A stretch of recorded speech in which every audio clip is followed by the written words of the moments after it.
ঝালকাঠির গাবখান সেতুর টোল প্লাজায় টাকা দিচ্ছিল একটি প্রাইভেট কার। পেছনে অপেক্ষায় ছিল ইজি বাইক সহ বেশ কয়েকটি গাড়ি।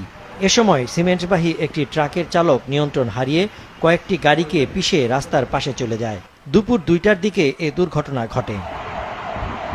বেপরোয়া গতির ট্রাকটি পিষ্ট করার সে দৃশ্য দেখা যায় সিসি ক্যামেরায়। ট্রাকের নিচে চাপা পড়ে প্রাইভেট কার, পিকআপ ও কয়েকটি ব্যাটারি চালিত ইজি বাইক। ঘটনাস্থল থেকে শিশুসহ 11 আরোহীর মরদেহ উদ্ধার করা হয়।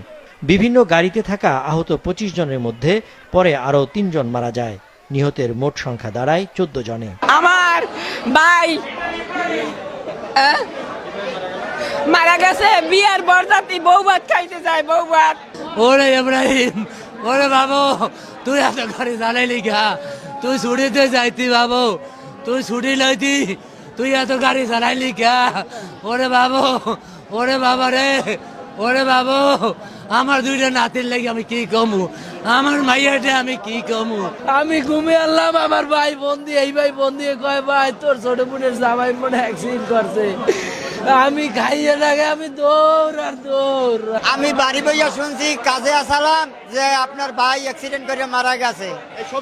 শফিক মাঝি আর স্বাস্থ্য ভাই একজন, চাচা একজন। প্রাইভেট গাড়িতে টোল দিতেছিল, পিছনে দুইটা ওই যে অটো ছিল, ওরা টোলের টাকা দিতেছিল, আর ট্রাকটা ওই ব্রিজের থেকে আইসেই ওদেরকে সবাইকে পিছিয়ে নিয়ে চলে গেছে। এখানে আমাদের এলাকারই 3-4 জনের লাশ আছে, তার মধ্যে শফিকুল, তারপর নজরুল, আরও একটা বাচ্চা আছে সাদি। এরা ওই স্পটে ডেথ হয়েছে। ওরা ওস্তাখানের ধানসির ইউনিয়নের, গাবখান ধানসির ইউনিয়নের ওস্তাখান নিবাসী। নিহতের স্বজনরা জানিয়েছেন, সিমেন্ট বোঝাই ট্রাকটি যে গাড়িগুলোকে চাপা দিয়েছে তাদের বেশিরভাগই বউ ভাতের এক অনুষ্ঠানেই যোগ দিতে যাচ্ছিলেন। ঝালকাঠি সদর উপজেলার শেখেরহাট ইউনিয়নের গ্রাম পুলিশ কামাল হোসেন জানান, তার শ্যালিকার বউ ভাতের অনুষ্ঠানে যেতে ব্যাটারি চালিত 4টি ইজি বাইক ও একটি মাইক্রোবাস যোগে প্রায় 25 জন যাচ্ছিলেন। আনন্দ মুহূর্ত বিষাদে রূপ নেয়। একটা ট্রাক সে ব্রেক ফেল করে একটা প্রাইভেট কার আর সামনে কতগুলো সিএনজি সবগুলোকে চাপা দিয়েছে। চাপা দিয়ে প্রাইভেট কারটা অলরেডি তার ভিতরে চাপা পড়ে আছে। 10 জন আমরা বরিশালে খুবই মারাত্মক আহত, তাদেরকে বরিশাল রেফার করা হয়েছে এবং তাদের মধ্যে অনেকেরই জীবনহানির সংখ্যা করতেছি আমরা।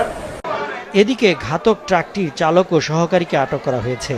দুর্ঘটনার তদন্তে ঝালকাঠির অতিরিক্ত জেলা প্রশাসক মোহাম্মদ রুহুল আমিনকে প্রধান করে 4 সদস্য বিশিষ্ট তদন্ত কমিটি গঠন করা হয়েছে।